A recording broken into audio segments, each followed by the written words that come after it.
Hola, muy buenas tardes, compañeras, compañeros. Un saludo fraternal, cariñoso, solidario desde aquí, en nuestro programa de Réplica Comunista, un espacio que está eh, en la lucha de los pueblos, que está solidarizando con la lucha que dan los pueblos del mundo. Así nos hemos identificado, presentado, así hemos intentado trabajar. Estamos con las luchas, por supuesto, también concentradas en nuestro continente. Ha sido parte importante de nuestra dedicación y solidaridad con los procesos revolucionarios. Y cuando hablamos de solidaridad con los procesos revolucionarios, en el momento actual nos ponemos la atención, una de estas atenciones, porque la ofensiva del imperialismo está siendo brutal por todos lados, pero uno de nuestros puntos de atención es Cuba y la revolución cubana, la que está siendo sometida, si bien es cierto, desde hace años, desde hace décadas, a un asedio permanente, bloqueo y boicot. En especial en este último tiempo hay una ofensiva de asedio, de cerco y que busca el aniquilamiento del proceso revolucionario cubano. Para eso queremos conversar hoy día con dos compañeros sobre esto, sobre la solidaridad internacionalista, sobre la Revolución Cubana, sobre los compromisos morales, políticos, éticos que tiene quien se identifique como militante revolucionario y las organizaciones que se reclaman del campo revolucionario. Vamos a conversar y les voy a pedir una breve presentación con Johan Reiner, que es un cubano, compañero que vive en Chile y participa activamente en la solidaridad con la Revolución Cubana. Johan. Sí, bien, les saludo, un saludo para ustedes, Marco, a ambos Marcos.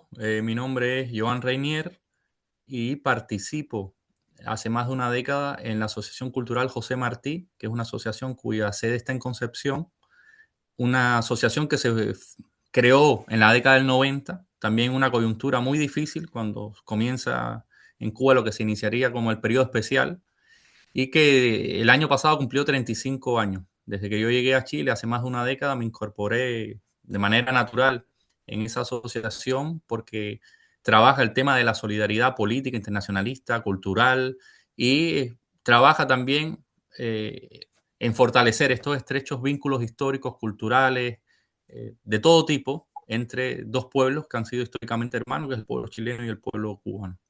Así que ese ha sido desde ahí me sitúo y ese es mi lugar de enunciación.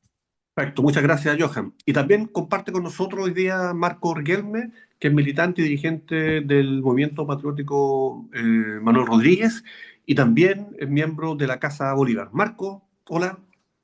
Muchas gracias a Réplica Comunista, a ti, Marco, a Johan, que está ahí por permitirnos participar de esto que es tan necesario hoy, que ha sido necesario siempre, ¿no? Y donde las organizaciones revolucionarias hemos estado presentes de una u otra manera, expresando nuestro cariño, nuestro amor, nuestro internacionalismo por un pueblo que ha venido siendo golpeado durante décadas, pero que no solamente ha sido golpeado, sino que ha sabido mantenerse firme y eh, pudiendo proveer a la humanidad de un montón de cosas que son increíbles, increíbles, ¿no?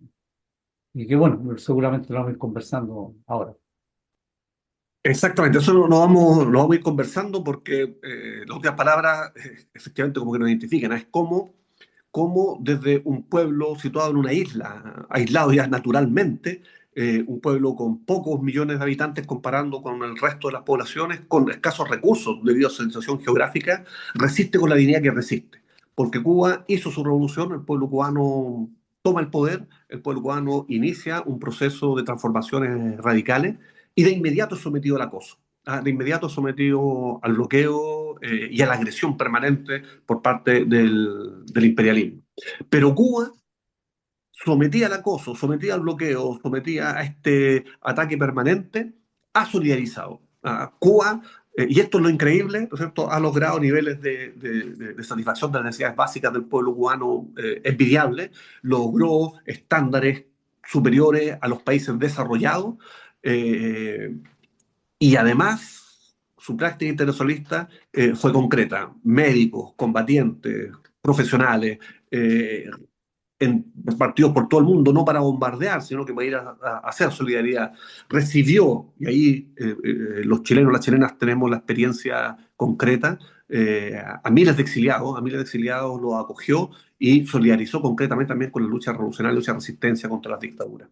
¿Cómo se explica, Johan, para empezar, eh, esta gigante dignidad del pueblo cubano? ¿Qué razones históricas tiene? ¿Cuál es el rol del liderazgo? ¿Qué significa este tan demonizado Partido Comunista Cubano para el pueblo cubano? ¿Y cómo se desarrolla? Hartas preguntas, disculpa, porque ya se nos decía en principio que la idea es como respuestas cortas, pero ¿cómo se desarrolla también en Cuba la democracia desde la base? Bueno, muchísimas gracias por la participación, por la posibilidad de expresarme.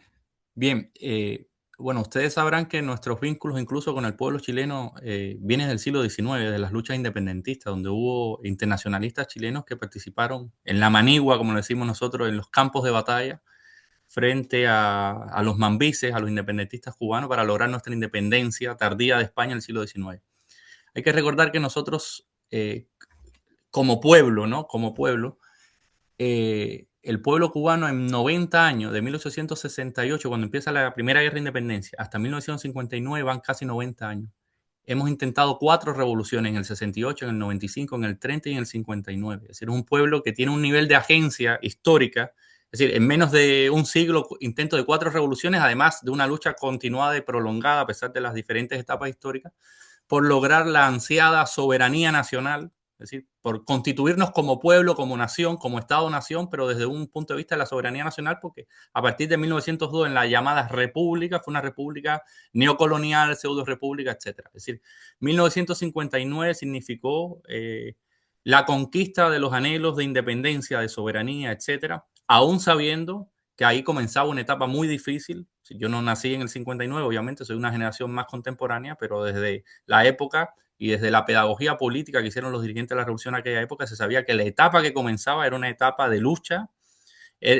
Una cosa era alcanzar el triunfo, derrotar al ejército de Batista, derrotar a la dictadura, y otra cosa era el inicio de construcción de un proceso socialista, de soberanía nacional y popular, enfrentándose a los intereses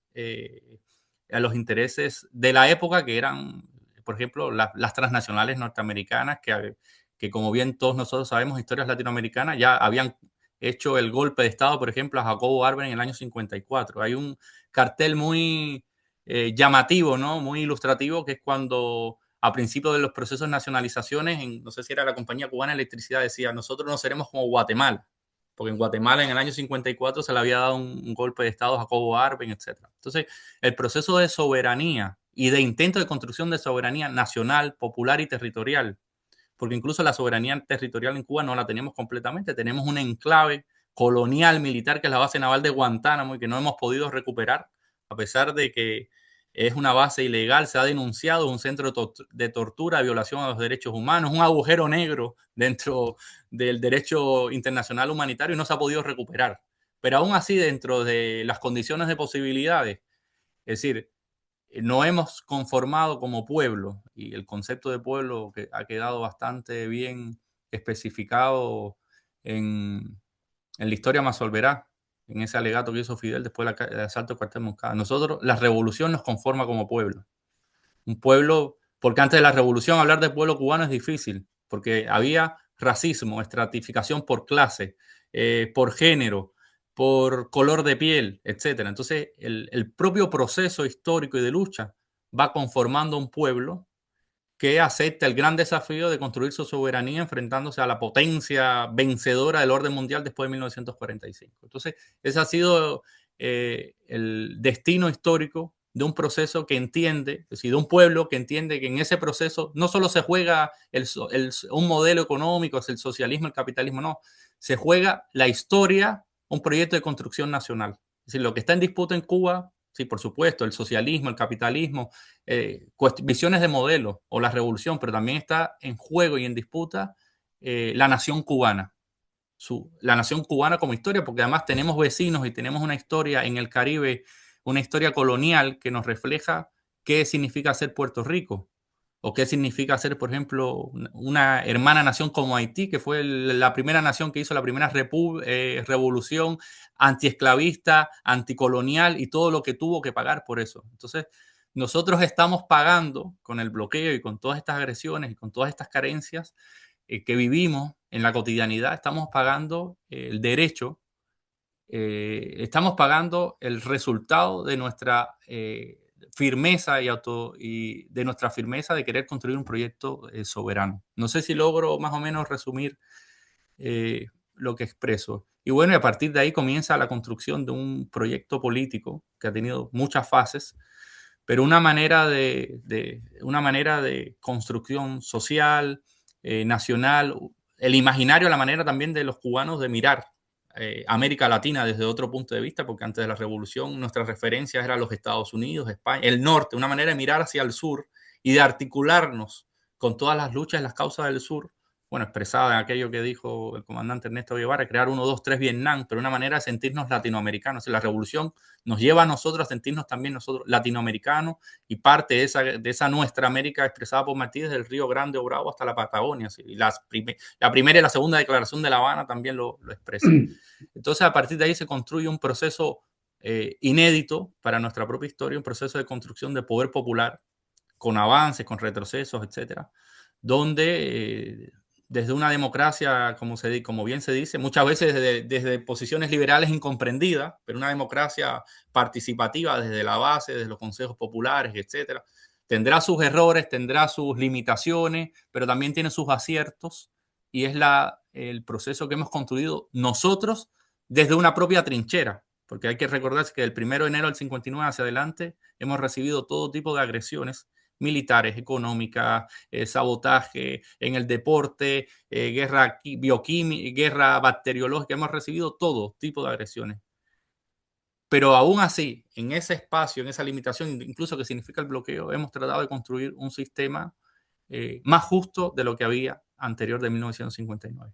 Y eso vale recordarlo, porque hay una guerra cognitiva hoy en Cuba por redes sociales, etcétera, tratando de pintar una imagen idílica de lo que era Cuba antes del 59, incluso de la colonia, cuando realmente si un pueblo hizo en menos de 20 años 2 revoluciones, porque en Cuba se hizo una revolución en la década del 30 contra una dictadura, la dictadura del dictador Machado, y en el año 53 comenzó la guerra, la última etapa de la Guerra de Liberación Nacional. Si en menos de 20 años se hizo 2 revoluciones, no era porque antes del 59 era una sociedad idílica, ni era una sociedad con la justicia social que después se alcanzó posterior a 1959.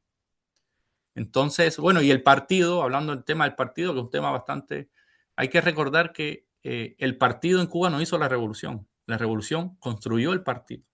El Partido Comunista hoy de Cuba es la convergencia de las fuerzas, de diversas fuerzas que se enfrentaron a la dictadura, sea el Directorio Revolucionario 13 de marzo, el Movimiento 26 de julio, el Partido Comunista anterior, que era el Partido Socialista Popular. Entonces, al final, todo ese frente nacionalista, antiimperialista, etcétera, fue la conjunción de un partido refundado en 1965, que es el Partido Comunista de Cuba, que sería un segundo partido, ¿no? Un segundo partido, pero también que bebe de una tradición de lucha que viene del siglo XIX, que es el Partido Comunista de Cuba fundado por Mella, etcétera, pero también el Partido Revolucionario Cubano, fundado por José Martí en 1892, que no solo era para la independencia de Cuba, sino también para auxiliar la independencia de Puerto Rico, que lamentablemente nuestra isla hermana, ¿no?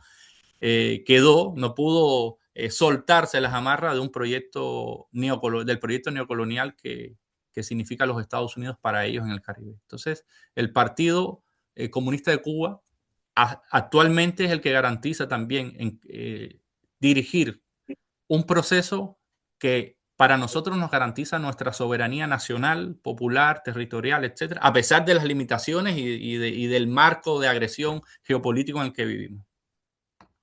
Muchas gracias, muchas gracias.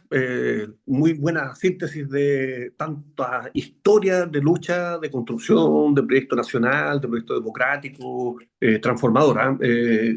Todo eso en pocos minutos, de verdad, compañeros, se agradece, porque hay que recordarlo, ¿no es cierto? La historia y el presente se comprende por lo que ocurrió. Aquí no es que Trump un día se despertó, y también puede haber sido, ¿no es cierto?, pero con sus delirios, que los tiene, sino que aquí hay una historia permanente de todos los gobernantes norteamericanos, de los dos partidos que gobiernan allá y que se van turnando, de agresión contra Cuba, atentados, asesinatos, intentos de invasión, guerra bacteriológica, espionaje, sabotaje interior. Entonces, La lista es interminable, y la resistencia ha sido heroica. Entonces, por eso Cuba significa lo que significa para todos nosotros, para todas nosotras. Cuba es un faro, Cuba ha sido un ejemplo, y Cuba nos indica efectivamente un camino. Con los errores y deficiencias que el mismo compañero nos cuenta. Aquí no estamos intentando pintar un paraíso. Aquí no estamos intentando pintar alguna cosa como idílica, inexistente, sino que un proceso cubano hecho desde allá, y que se va construyendo a partir de su historia, de sus raíces, de sus tradiciones, y sobre todo para el futuro, porque la revolución es un proyecto para el futuro.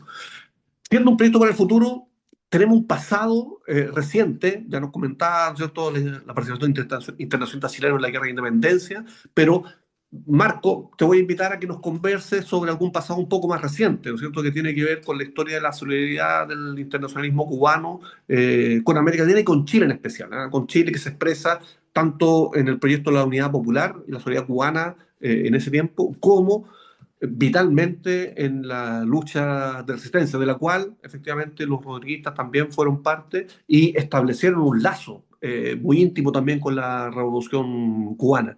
Te invitaría a que nos contemos, para pasar al futuro, también de esta historia de internacionalismo y solidaridad concreta entre Cuba, la Revolución Cubana y el pueblo chileno.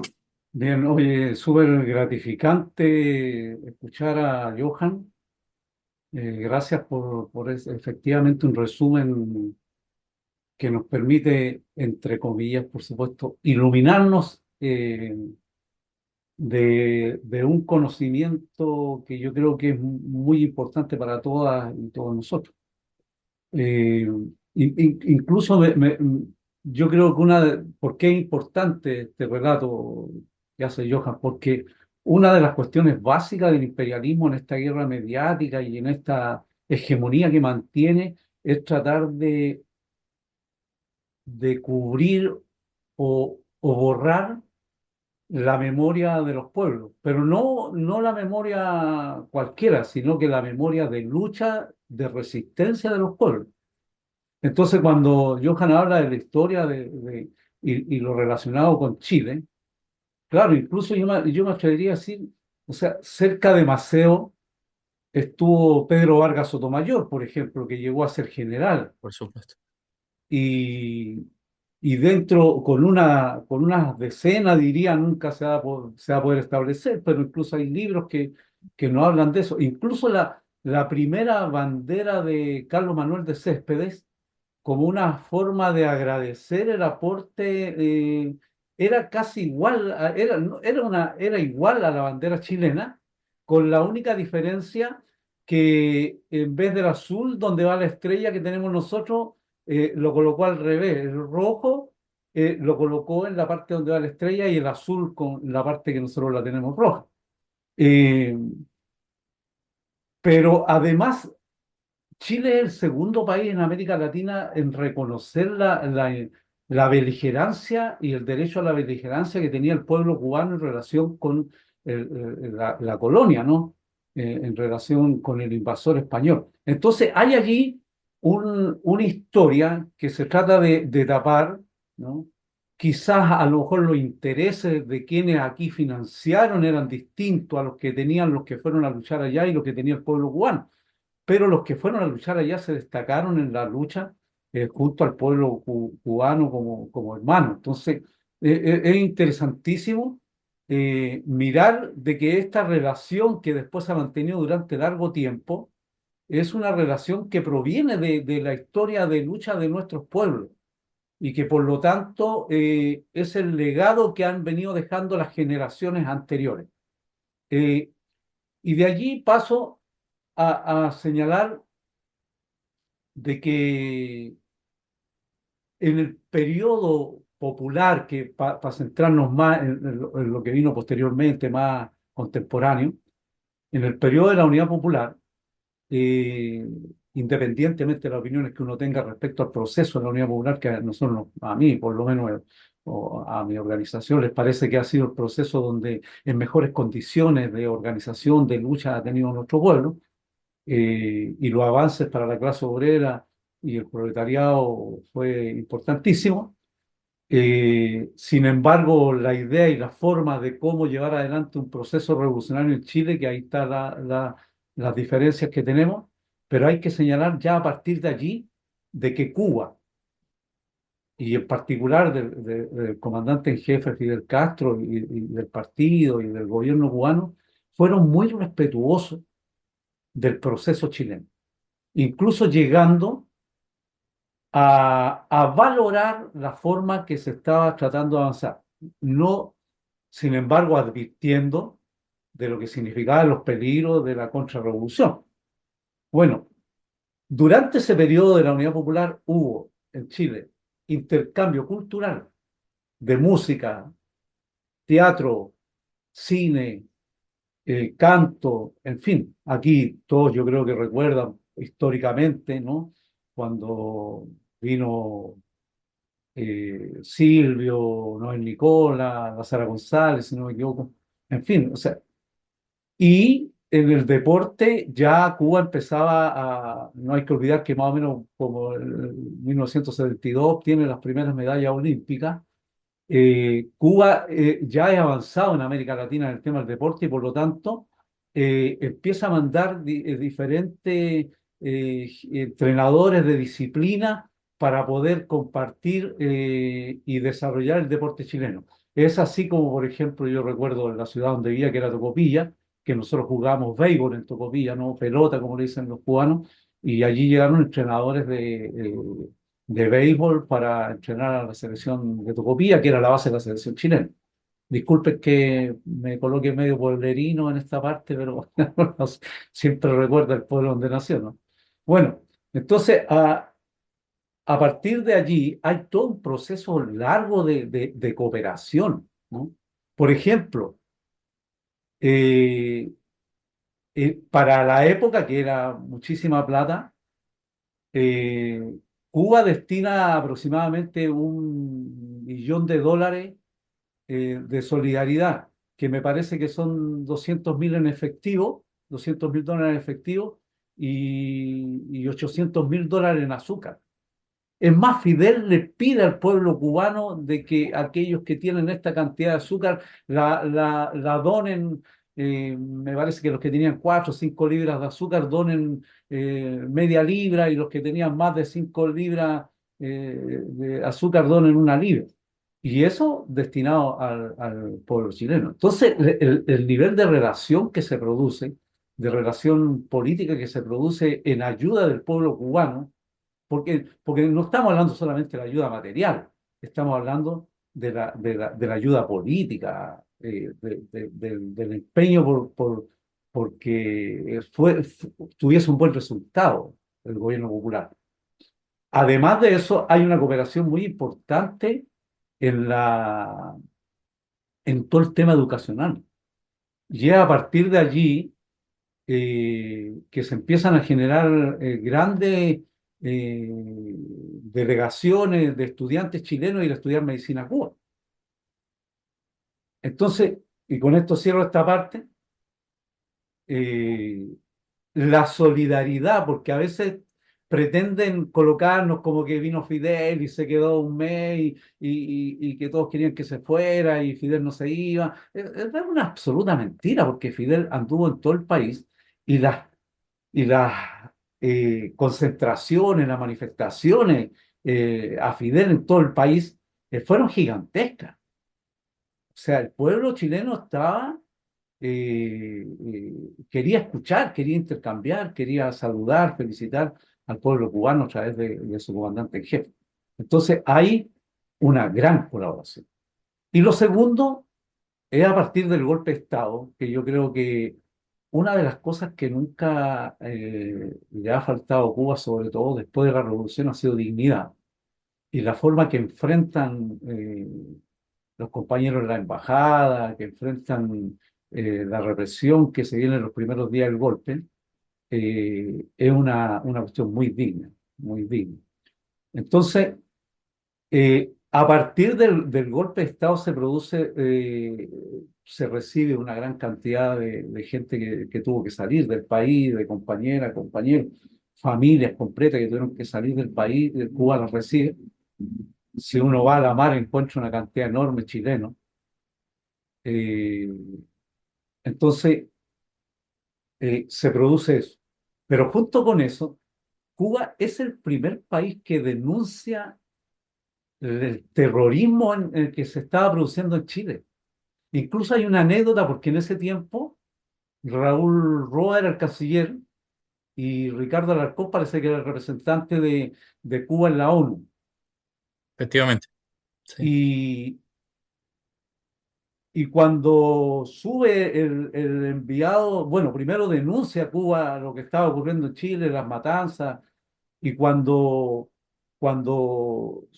sube el representante chileno de la dictadura, incluso se le van al podio, que es una cosa inédita en las Naciones Unidas, se van al podio a increparlo y tratar de sacarlo por la fuerza de allí. O sea, la primera denuncia real y de un enfrentamiento o de una confrontación con el imperialismo norteamericano y la dictadura chilena, lo hacen los cubanos en la Organización de las Naciones Unidas, pero enfrentando directamente, yendo al podio donde está hablando el representante de la dictadura chilena y tratando de sacarlo por la fuerza. Incluso se comenta, ya esto es comentario, de que amenazan al tipo, al delegado, le dicen, nosotros andamos armados, te vamos a sacar de acá. Entonces, eh, hay una relación, y de ahí para adelante, lo que hace Cuba es que en cada lugar que eh, le es factible denunciar la dictadura militar, pero además son los primeros que organizan comités de solidaridad que se dediquen a divulgar lo que estaba ocurriendo en Chile. Y a gente que había llegado allá denunciando, que venía arrancando, que ya tenía conocimiento de la aplicación del terrorismo de Estado en nuestro país, las saca a distintos lugares, incluso las envía a lugares europeos de las Naciones Unidas, en Estados Unidos y en otros lugares como La Haya, para que vayan a presentar las situaciones que se estaban ocurriendo en Chile, la violación a los derechos humanos. Entonces, la hermandad que tenemos con Cuba no está limitada. Esta idea, efectivamente, que muy bien plantea Johan, en relación como ver que antes de la Revolución Cubana era el paraíso batistiano y que después ya quedó la escoba. eh, en una parte que son los principios del internacionalismo, claramente Cuba da un salto superior y no, ni que hablar, y lo toco, y enseguida termino para señalar después el tema de la resistencia y el aporte que estaba preguntando Marco, pero termino en lo siguiente, de solidaridad e internacionalismo que hoy necesita Cuba. Cuba nos ha entregado, pero más que suficiente, médicos en todas partes del mundo, médicos en todas partes del mundo, pero hay algo que a mí realmente me conmueve y yo creo que conmueve a la humanidad. Cuba es el principal responsable de haber terminado con el apartheid en África.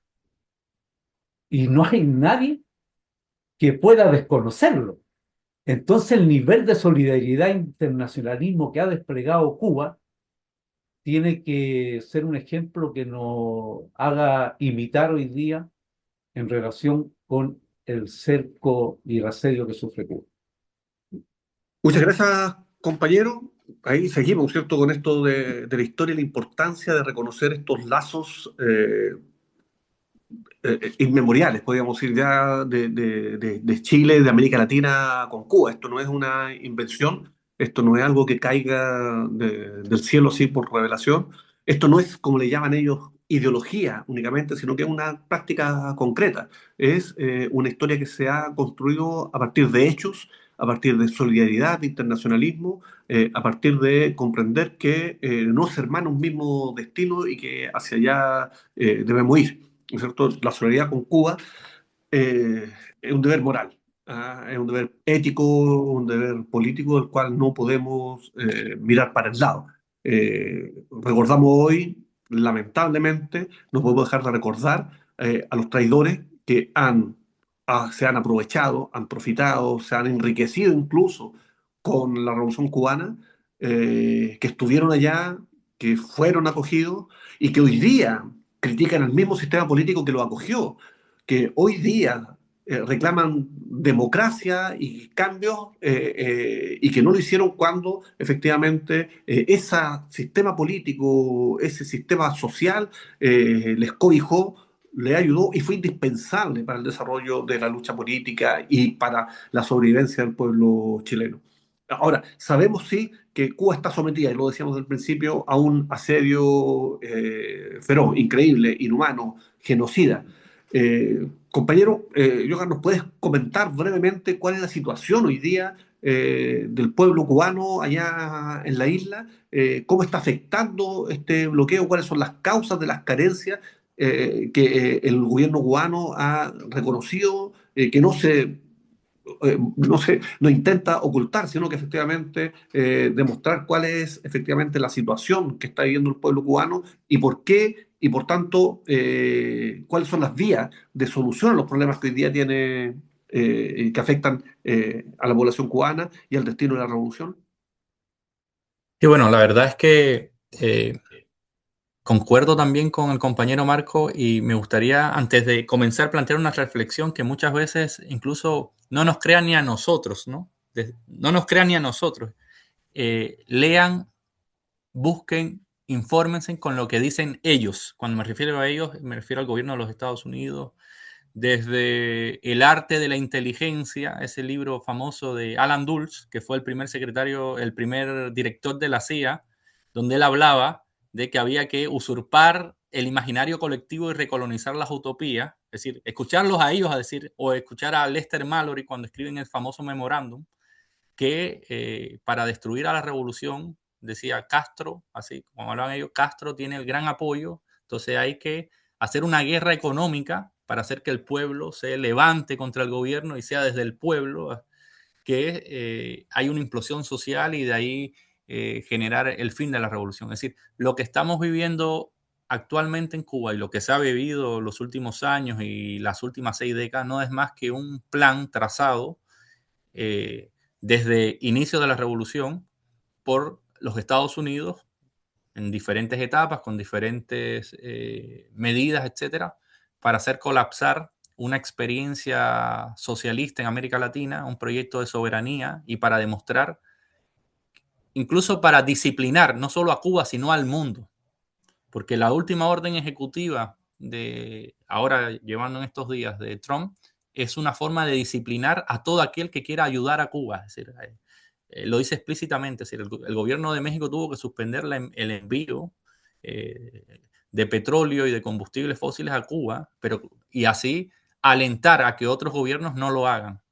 Entonces, ¿qué le puedo decir de las carencias? Bueno, las carencias en Cuba se han incrementado brutalmente desde la que llegó la administración, siempre ha existido, pero desde que llegó la administración Trump en adelante ha sido extraordinariamente doloroso para un pueblo para un pueblo y un gobierno que siempre está orgulloso de lo que se conoce como en Cuba las conquistas de la revolución, la educación, la salud, la seguridad, etcétera, que están debilitadas materialmente por muchos factores, pero principalmente por el bloqueo de los Estados Unidos. Hay que recordar que en los últimos años una enorme cantidad de cubanos han abandonado el país, han emigrado, porque construir un proyecto en Cuba es muy difícil. Construir un proyecto de vida en un país bloqueado significa que tú construyes un proyecto de vida bloqueado también, donde es difícil por un conjunto de limitaciones materiales, económicas, etcétera. Entonces, ¿qué le puedo decir? Bueno, que el pueblo cubano, lo que reportan los medios, lo que lamentablemente en la narrativa de los medios no, no denuncian cuál es la principal causa, pero bueno, que hay problemas con la generación de electricidad, hay problemas con el agua, hay problemas, por ejemplo, de alimentación, hay problemas, etcétera, de vivienda, de acceso a medicamentos. Muchas veces estos accesos a medicamentos, a pesar de que Cuba es reconocida por ser una potencia médica, etcétera, medicamentos básicos no se pueden acceder por el resultado del propio bloqueo, que es algo criminal. Es decir, es difícil que uno no se emocione y no le duela, porque qué criminal que cuando en la pandemia de la COVID-19, que Cuba logró generar sus propias vacunas, sus propios candidatos vacunales, cosa que en América Latina ningún país logró tener esa soberanía biotecnológica para hacer. Pero, por ejemplo, los Estados Unidos nos negaron hasta el oxígeno, cuando en Cuba habían personas muriéndose en los hospitales, y tuvo que venir Rusia y mandar, no sé si vieron las noticias, ¿no? Y Rusia mandar una planta de oxígeno líquido, y las Fuerzas Armadas ahí con sus helicópteros MI e iban de lugares a otros lugares cargando balones de gas para los hospitales, etcétera. Entonces, el bloqueo es algo más allá de alguna retórica. El bloqueo son medidas concretas para castigar colectivamente. Y es algo que desde las Naciones Unidas está condenado, porque eso es parte del concepto del genocidio, el castigo colectivo. Hacer daño, dolor, incluso matar, tanto de hambre como de acceso a medicamentos, etcétera. Y hoy en Cuba mueren personas en hospitales porque falta un medicamento, porque faltan condiciones materiales, pero ese es el resultado de una política que se ha incrementado con la llegada de la administración Trump, y un cambio geopolítico también en el mundo, porque desde cuando yo recuerdo cuando llegó la administración Trump, también coincidió con el gobierno de Bolsonaro, etcétera, o con el gobierno de Bolsonaro que suspendió aquel programa Más Médicos, del cual Cuba recibía ciertos ingresos por la exportación de servicios médicos, etc. Entonces la economía cubana se fue descapitalizando, resultado de un conjunto de condiciones internacionales y de presiones. Después llegó la pandemia, el turismo se fue, no solo en Cuba, en el mundo entero, pero después cuando el turismo intenta recuperarse, los Estados Unidos aplican se habla de 243 medidas, pero eso fue hasta ciertos años. Ahora hay muchísimas medidas más, entre ellas pedir una visa una plataforma a los europeos que viajaran a Cuba. Es una guerra en todos los sentidos, económica contra el sistema de salud, contra el sistema educativo, etc. Entonces, la vida cotidiana en Cuba es muy difícil. Incluso algunos hablan del primer periodo especial en la década del 90, otras personas consideran que esto es una etapa diferente y mucho más complicada de gestionar y asumir, pero además en un escenario geopolítico que ha cambiado radicalmente con la administración Trump, etcétera, pero después a partir del día 3 de enero del 2026. Entonces, aparte de eso, hay un conjunto no despreciable de la población cubana residente en el sur de la Florida, en otros países, que se ha sumado a la campaña anexionista y la campaña traidora a la propia patria, a su propia patria, a la soberanía nacional, de hacer una batalla cultural en función de los intereses del país que nos bloquea. Y ahí, es decir, y a pesar de eso, a pesar de todo lo que estamos viviendo, por ejemplo, el gobierno revolucionario intenta llevar a cabo sus políticas públicas de cobertura universal. Por ejemplo, hace poco se hablaba de la aprobación del Código de la Niñez y la Infancia, etcétera. Ahora, a pesar de todas las carencias, que es lo que uno ve en las imágenes de La Habana, que no hay petróleo para recoger la basura, etcétera, pero, por ejemplo, ves que el gobierno está, por ejemplo, entregando paneles solares y principalmente a grupos vulnerables, a niños, etc. Pero a pesar de todas esas carencias, usted puede darse cuenta o puede ver que el pueblo cubano mantiene su humor, mantiene su esperanza, mantiene su calidad humana de compartir, incluso de compartir lo que tiene, etc.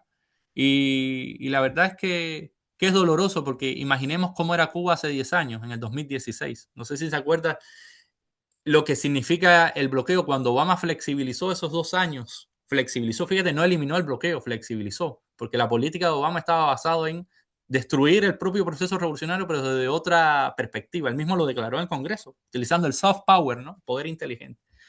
En esos 2 años que Obama flexibilizó, hay que recordar la cantidad, incluso de Chile, de periodistas chilenos que se fueron para allá a hacer reportajes, como era Cuba, La Habana, La Habana tomó esa condición de la ciudad maravilla del turismo, la cantidad de personas, los Rolling Stones, es decir, cómo Cuba se dinamizó y se dinamizó la economía. Incluso hay noticias, yo recuerdo que hablaban de 14.000 repatriados, es decir, personas que vivían, cubanos fuera de Cuba, que decidieron repatriarse porque pensando que se abría un ciclo de una relación menos agresiva con los Estados Unidos, donde habían más oportunidades de construir un proyecto de vida. Hoy, con el gobierno de Donald Trump, las administraciones de Donald Trump y con la continuidad de Biden, que hay que decir, porque el bloqueo a Cuba no es de una administración republicana, es una política de una política de Estado de los Estados Unidos, ha hecho que construir un proyecto de vida hoy dentro de Cuba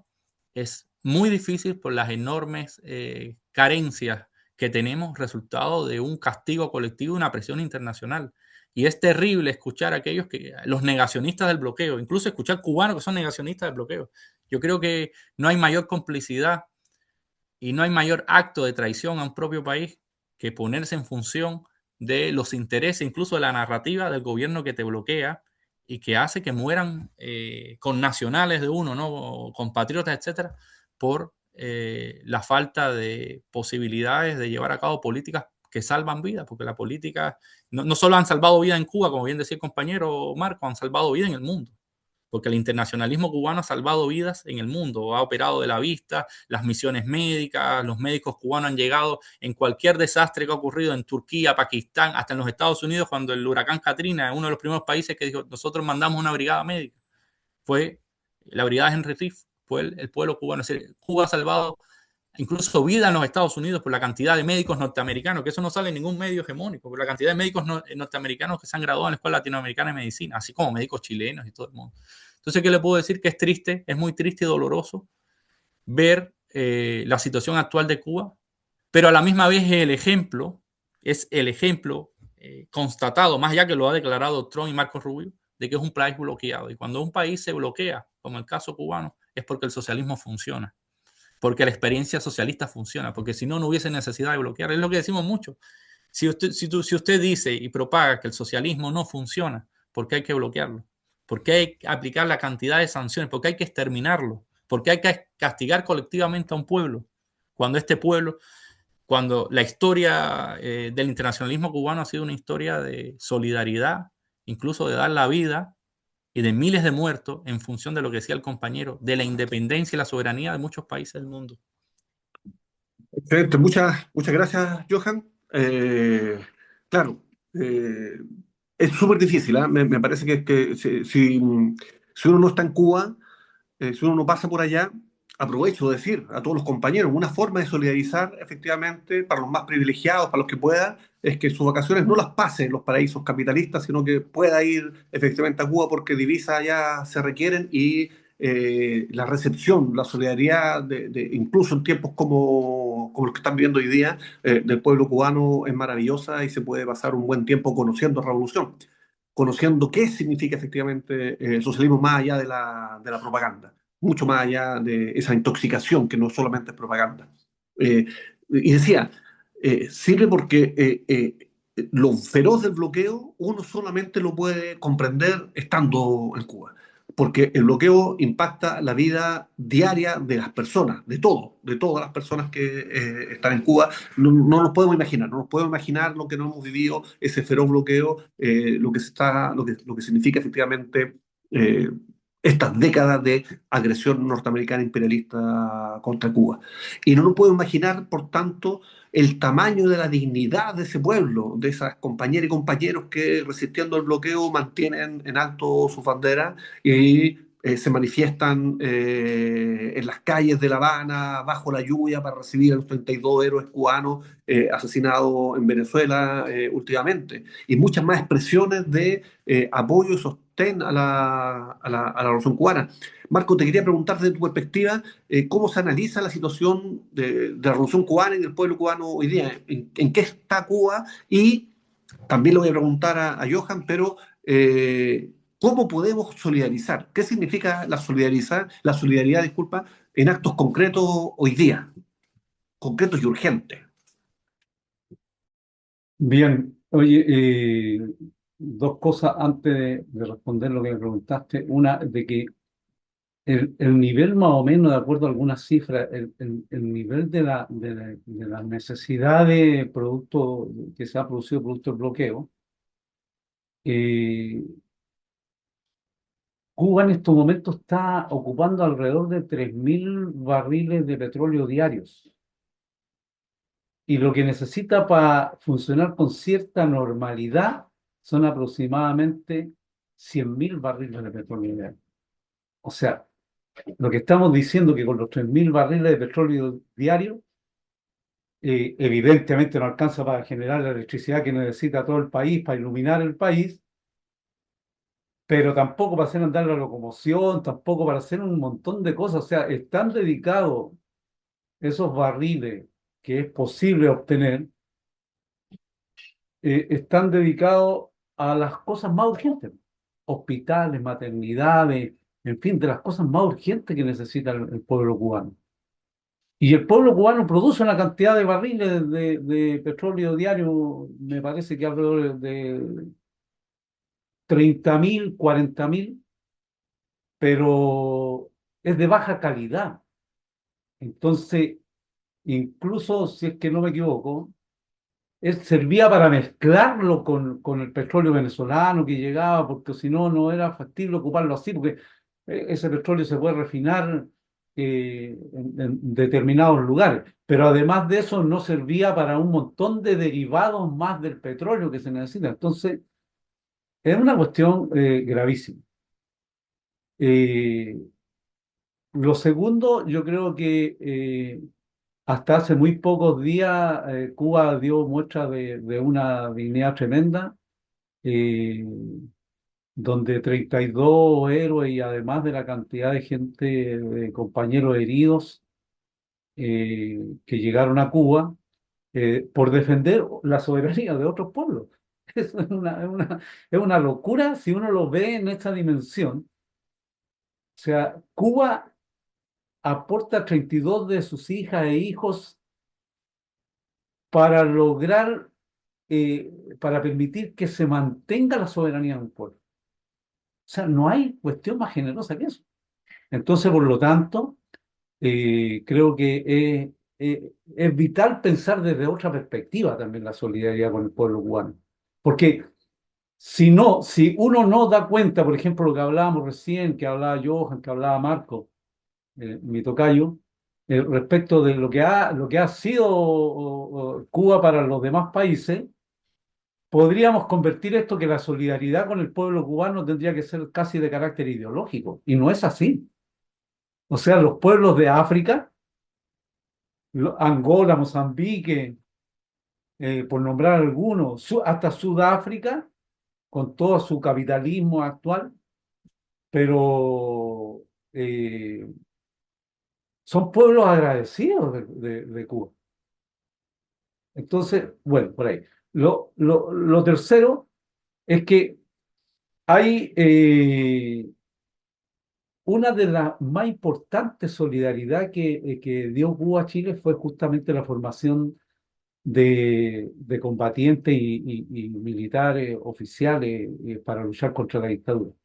¿Por qué digo una de las cosas más altas en solidaridad? Aparte de los recursos económicos que ayudó, en fin, pero porque en esa formación, en esa entrega, en esa adquisición de conocimiento por parte nuestra, estaba también comprometida nuestra dignidad, po.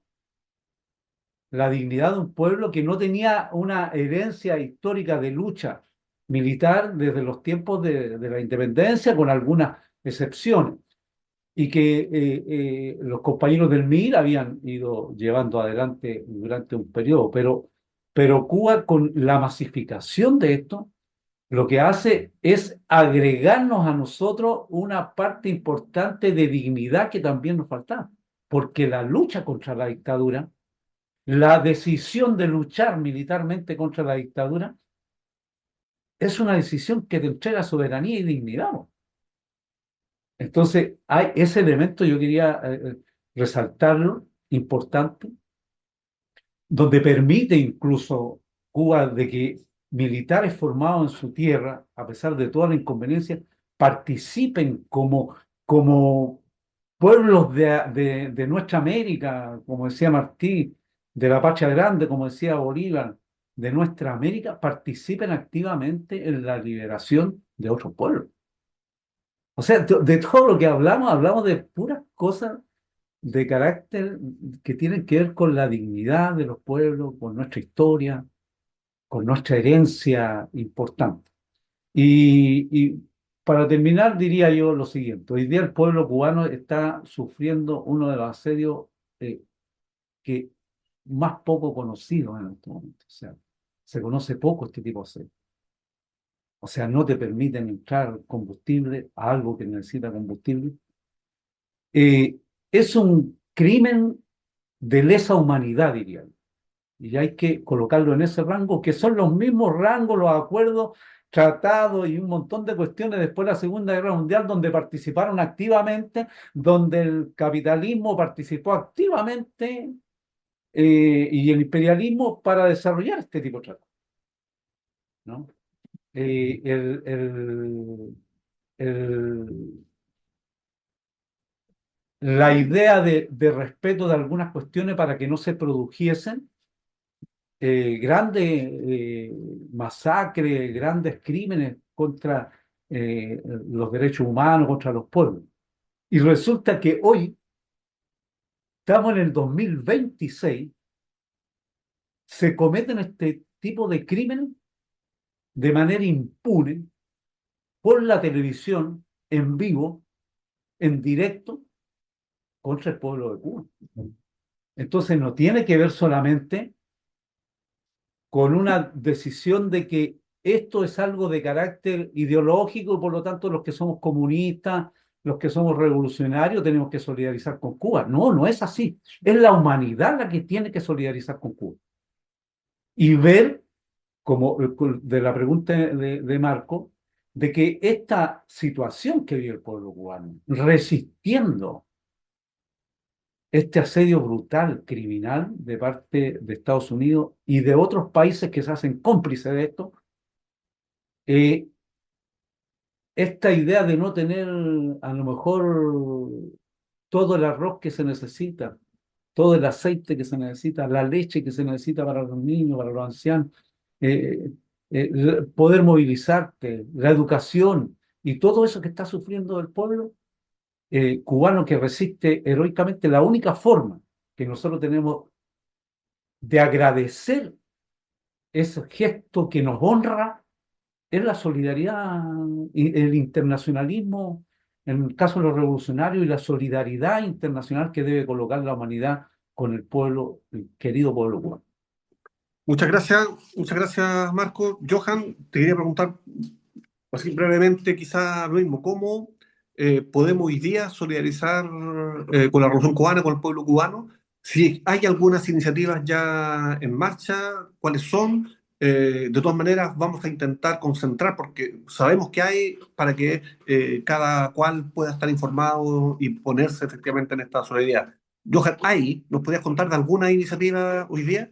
También te quería preguntar sobre, porque tú me comentabas de que existe una asociación de cubanos en Chile. Entonces, que es desconocido y me parece que es importante, porque lo que se machaca mucho es la presencia de cubanos que son antirrevolucionarios. Ahí no se conoce efectivamente que en Chile hay cubanos que mantienen la dignidad de Cuba aún en estas tierras australes. Sí, bueno, es decir, en Chile, incluso antes que yo llegara, había una asociación que es activa, que es la Asociación de Cubanos Residentes en Chile, Raíces Cubanas, cuya sede es en Santiago, pero del cual hay integrantes que están en regiones, como es mi caso. Pero yo, por ejemplo, participo en la Asociación Cultural José Martí, que su sede es en Concepción, como dije, creada desde el año 1990 y que desde el 90 hacia acá ha mostrado un enorme historial de solidaridad, incluso las primeras brigadas de solidaridad, Violeta Parra en el año 93, etcétera, partieron, y no cayendo en el regionalismo, ¿no? Pero surgieron también desde esta asociación y que en los años en que he vivido en Chile, más de una década, todos los años las enormes, la cantidad de muestras de solidaridad desde el punto de vista cultural, político, etcétera, y en los últimos años de manera material y concreta, porque una manera de hacer solidaridad y aportar a la resistencia también es suplir elementos de primera necesidad, etcétera. Entonces, iniciativas hay muchas. Por ejemplo, hay iniciativas, nosotros no tenemos, por ejemplo, la capacidad de mandar un contenedor, como se puede mandar Movimiento Solidaridad, no sé, en Italia, en Europa, en España, etcétera. Pero, por ejemplo, hay personas que están en disposición de llevar maletas. Entonces compran, van en las aerolíneas, compran una maleta, 2 maletas, 3 maletas, llevan maletas de medicamentos y le entregan a instituciones de salud o útiles escolares que se entregan en escuelas, etcétera. En el caso, por ejemplo, de nuestra asociación, se ha articulado con otros grupos y colectivos que hay en Santiago, etcétera, y se ha trabajado, por ejemplo, de apoyo al hospital docente Miguel Enríquez, que está en La Habana. Por ejemplo, se han logrado comprar máquinas, equipos para cirugía menor, máquinas de anestesias, etcétera. No solo nuestra asociación, estoy hablando de una red a nivel nacional, también la cantidad de entregas de medicamentos, etcétera. Entonces la solidaridad es permanente, es concreta y salva vidas, porque no es una cuestión simbólica. Así como el bloqueo mata, como decía el compañero, porque cuando no tienes combustible, no tienes capacidad a veces de un hospital, circulan imágenes de médicos en La Habana operando a oscuras, incluso con luces de celulares. Eso es concreto. Así como el bloqueo mata, la solidaridad también salva, porque cuando llega un conjunto de medicamentos a un hospital, a un policlínico o útiles escolares a una escuela, es producto de la solidaridad. No por ser autorreferente, pero yo recuerdo que cuando yo estudiaba en primaria, a nosotros nos llegaban unas libreticas, por ejemplo, allá en mi provincia, que venía la bandera de Vietnam y era producto de la solidaridad de Vietnam. Y a veces en la escuela te daban una leche en polvo de Canadá. Entonces ahora uno cuando crece y es consciente de que uno estudió resultado de la solidaridad y que incluso se alimentó también un poco de la solidaridad en términos concretos. Entonces, el deber moral, y nosotros estamos muy agradecidos también de esa muestra de solidaridad que tiene el pueblo chileno y que reconoce la solidaridad como si es histórica, ¿no? En los terremotos, los hospitales que trajeron los cubanos. Es decir, el reconocimiento de las familias incluso que vivieron en Cuba. Yo quiero hacer algo concreto. Yo revisé, ahora que cuando los presidentes fallecen se publica digitalmente los archivos, ¿no? Entonces, yo revisé en el archivo digital que aparece de la primera administración en la vuelta a la democracia de Patricio Elwin Azócar. Entonces hay un informe muy interesante de un funcionario, ahora no recuerdo el nombre, cuando se estaba armando la oficina de los retornados, puede ser, ¿no? La oficina de los retornados, y fue una persona que viajó a la Unión Soviética, a Canadá y a Cuba, y se reunió con los chilenos exiliados y viviendo en sus familias, etcétera, para después hacer las gestiones con la ACNUR y traer a las personas con sus enseres, contenedores. Y ese informe es muy lúcido y es decir, contundente. Dice, de todos los países donde hemos ido, el único lugar donde los chilenos se han insertado en la universidad, en las artes, en carreras de salud, han recibido una vivienda, así donde están en mejores condiciones y donde mejor se les ha sido Cuba. Incluso con comparación con Canadá y países europeos. No sé, sabemos que hay una comunidad en Suecia, etcétera. Entonces, uno lo dice con orgullo, no para recordarlo, sino para que se recuerde que hasta el propio gobierno de aquella época reconoció que la solidaridad desplegada, no solo gubernamental, sino popular y sentida por el pueblo cubano hacia Chile, fue una cosa extraordinaria, incluso que marca quizás a lo mejor las generaciones nuevas de nosotros, pero toda la generación contemporánea con lo que fue la unidad popular y lo que vino después, tiene una relación con Chile muy cercana. Entonces la solidaridad se ha devuelto históricamente a una solidaridad concreta y, ¿cómo decir? Y en eso estamos trabajando en las recogidas, principalmente recogidas de medicamentos, útiles escolares, artículos de primera necesidad, no solo en Chile, sino a nivel continental, a nivel mundial. Ya sabemos que se está organizando una flotilla que va a partir hacia Cuba. Hemos visto cómo en México el gobierno, a pesar de que a México se le ha presionado para que no envíe combustibles fósiles, pero hemos visto cómo en México también se están recogiendo enseres para llevar barcos de ayuda humanitaria. Y bueno, y aquí mediante las maletas, fíjese, algo tan, quizás no es un contenedor, pensemos nosotros cotidianamente, pero personas que viajan llevan maletas y eso salva vidas. Entonces, lo que le puedo decir es a las personas que sienten ese gesto amor de solidaridad, porque Martí, nuestro héroe nacional, hablaba patria es humanidad, y es esa parte de la humanidad que tenemos más cerca, aquel que se sienta latinoamericano y más allá de la ideología, sienta que el bloqueo es una injusticia y que hay que ayudar a un pueblo generoso, porque cuando se bloquea Cuba, no solo se está bloqueando el pueblo cubano, se está bloqueando la capacidad que tiene Cuba para ayudar a otros pueblos también. Entonces el bloqueo a Cuba es un bloqueo de la humanidad, así como cuando se bloquea Gaza también se bloquea la humanidad, cuando se bloquea Cuba se bloquea la humanidad. Entonces que se sume, porque en muchas ciudades de nuestro país hay colectivos de solidaridad con Cuba, hay iniciativas culturales de todo tipo que están trabajando en función de apoyar a mi pueblo, es decir, y al pueblo cubano, y que las personas cuando viajan a Cuba se transforman, es decir, transforman su manera de ver, ven cómo se puede vivir o resistir dentro de un país bloqueado, pero manteniendo valores de solidaridad, de cercanía, de cariños, etc. Entonces, yo creo que estamos en un momento álgido de bloqueo, pero también de solidaridad y resistencia. Entonces, en el caso de nosotros, trabajando con las maletas, incluso con actividades culturales, hace poco han viajado artistas cubanos a Chile, han hecho gira, trovadores, etc. Es una manera también de solidarizar. Y como bien usted decía, viajar a Cuba, porque la campaña contra el turismo en Cuba es una forma de la guerra económica. Si la campaña desinformativa también que hay. Entonces hay muchas maneras de solidarizar, desde en las redes sociales y buscar información y luchar contra la desinformación y la guerra cognitiva, pero también desde llevar una tableta de paracetamol a un centro de acopio para poder apoyar a las instituciones de salud que actualmente están bloqueadas. Porque sostener las políticas públicas de Cuba, las políticas de salud, de cobertura universal, las políticas educativas, se necesita también una economía. Entonces, por eso bloquear la economía es una forma de afectar a las políticas públicas del gobierno. Bien, hay muchas formas de solidarizar, no tenemos excusa, hay que movilizarse, a crear donde no hay comités de solidaridad con Cuba, no solo en Chile, sabemos que hay compañeros, compañeras de otras partes del mundo que lo escuchan. Esta solidaridad tiene que expresarse por todos lados, de todas las formas, con conciencia internacionalista, con reconocimiento al rol que ha tenido Cuba en defensa, como sea, efectivamente, en defensa de la humanidad. En defensa de la humanidad, porque hoy día estamos en una situación que el imperialismo lo que quiere, efectivamente, es desarrollar su política genocida, que es contra la humanidad. El imperialismo es antihumano, es genocida.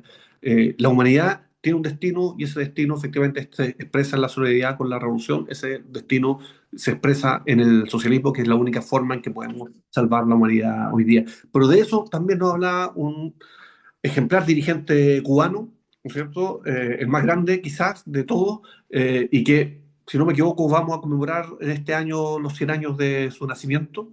Entonces, sí, estoy hablando de Fidel y quisiera invitarles, si gustan, compañeros, Marco y Johanna, entrar a despedirnos con una pequeña reflexión, insisto, por lo del tiempo, sobre el rol, el significado y la trascendencia de Fidel en Cuba y en América Latina. Gracias. Dos reflexiones pequeñas. Eh, una, que el pueblo cubano, el gobierno, el Partido eh, Comunista Cubano, eh, yo sé que hay mucha experiencia ahí, pero que confíen en la fuerza y en los revolucionarios, que tengan cuidado en confiar con aquellos que son de doble cara y que tarde o temprano, como ya lo hemos visto incluso aquí en Chile, tarde o temprano terminan ofendiendo la dignidad del pueblo cubano. Lo segundo es que es importantísimo que salgamos a las calles aquí a hacer propaganda, rayemos las murallas, coloquemos papelógrafos, pintemos, hagamos murales. Es importante la denuncia también, que está relacionado con la cultura y la difusión, que queremos que la demás gente vea que está la palabra Cuba ahí. Y por lo tanto, es importante que salgamos a la calle a denunciar esto, a la calle de nuestro país. Y lo tercero, claro, hablar de Fidel. No sé qué ¿qué podría decir uno de Fidel? Yo creo que no uno de los dirigentes más grandes del pueblo cubano, sino que uno de los dirigentes más grandes de la historia de la humanidad. Y con una sencillez gigantesca, ¿no? Eh, Cuando repite la frase de Martí, cuando le preguntan y le dicen qué ha pasado ya, él es la gloria de Cuba, se ha convertido en la gloria de Cuba, entonces él responde, toda la gloria del mundo cabe en un grano de maíz. Y eso retrata más o menos las características. Nunca quiso homenaje, monumento. eh, Está ahí con la modestia que siempre desplegó.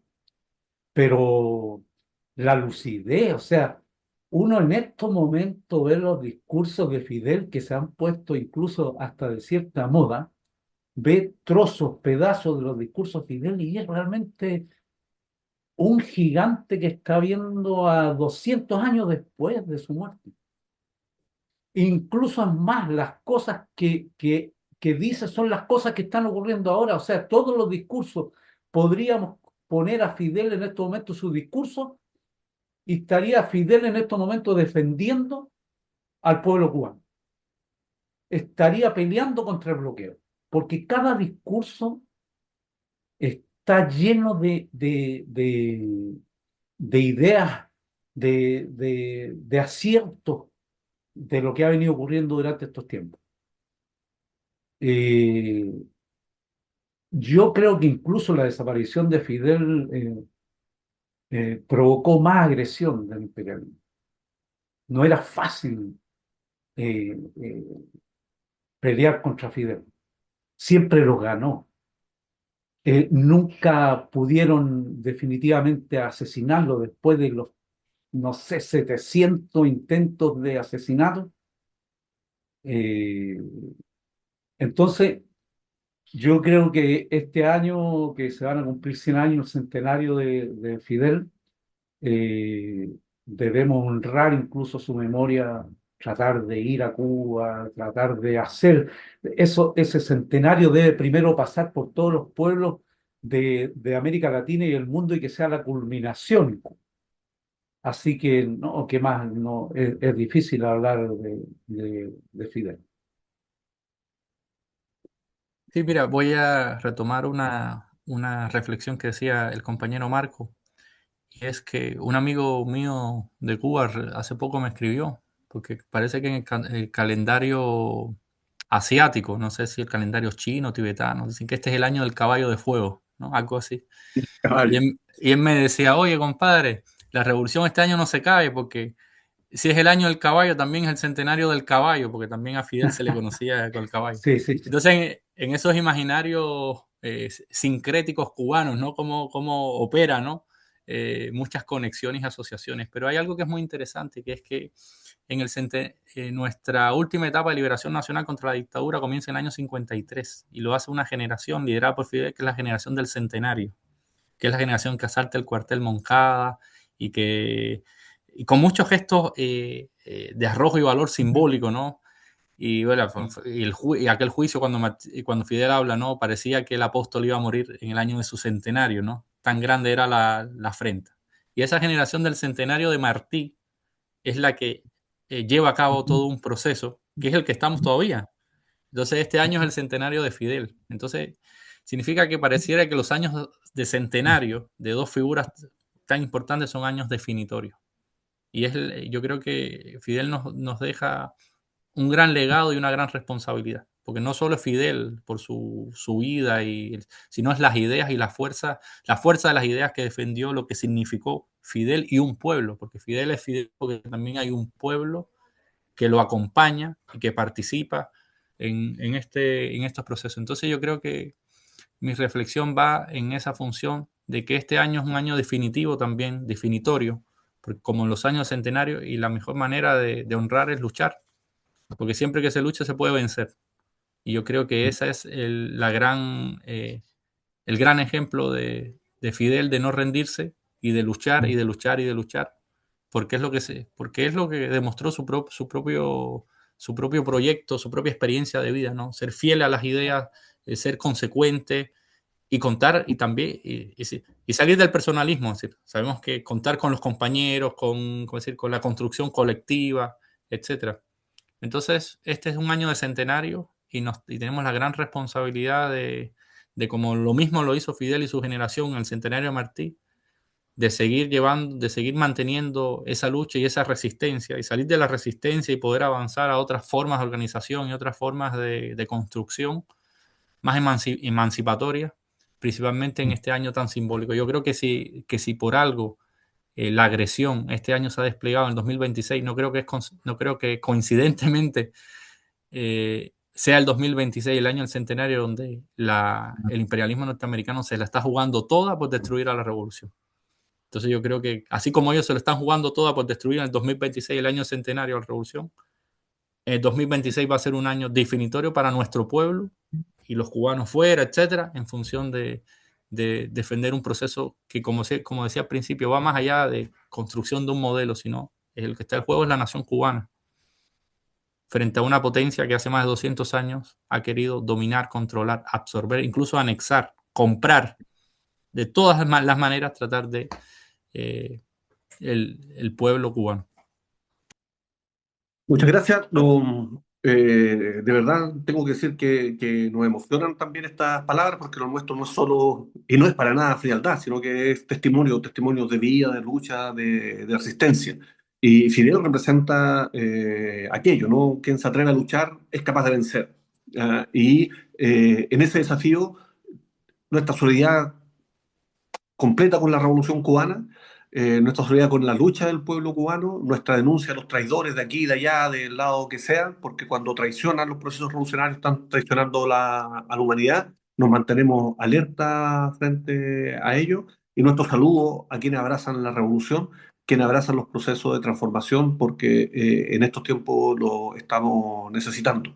Es urgente de la resistencia avanzar, a rearmarnos como una alternativa posible en América Latina, efectivamente de masa, como lo decía el compañero, Fidel representa una dirección colectiva, puede ser el más alto, la más alta expresión, pero es de una dirección colectiva, de un partido, de un proceso, de un movimiento de masa, de un proceso donde las masas están participando, y de aquello hay que aprender, nos deja enorme enseñanza. Hoy día es la hora de la resistencia, es la hora de la solidaridad, y tenemos que honrarla. En el centenario de Fidel, en un año más de lucha de los pueblos del mundo, en un año de resistencia frente a esta agresión imperialista que se desata feroz contra Cuba, contra Venezuela, contra los pueblos del mundo, no nos queda más que levantarnos, solidarizar, resistir y avanzar, porque nuestro destino tiene que ser la victoria del poder popular, la revolución.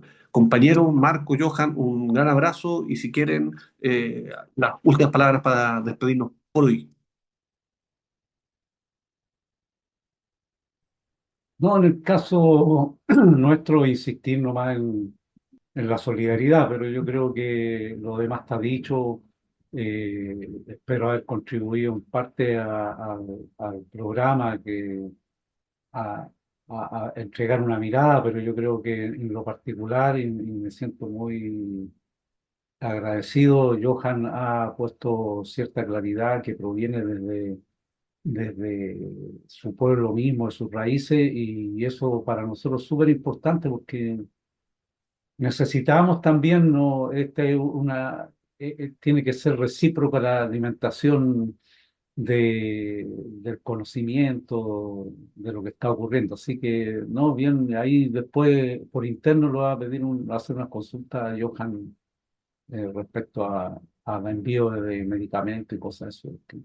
Interesante. Así que muchas gracias, Réplica Comunista, por haberme invitado. Gracias, Johan. Me sumo a los agradecimientos y agradezco por la oportunidad de poder expresar en un contexto donde hay una hegemonía mediática en función de un solo relato, y que sepa que pueden contar conmigo y con nosotros, con nuestra asociación, para hacer un aporte o compartir las experiencias que hemos logrado, experiencias concretas, en función de ayudar al pueblo cubano, a nuestro pueblo, etc. Así que muchísimas gracias, Marco, y al otro tocayo Marco también. Un placer conocerlo, aunque sea por estos medios. Aunque sea por estos medios, ya llegará la ocasión en que nos encontremos, porque necesitamos siempre reencontrarnos, agruparnos, luchar conjuntamente. Compañeros, compañeras, un saludo, nos estaremos viendo prontamente y a continuar con la lucha, con la resistencia, con la solidaridad. Adelante con la revolución y la solidaridad.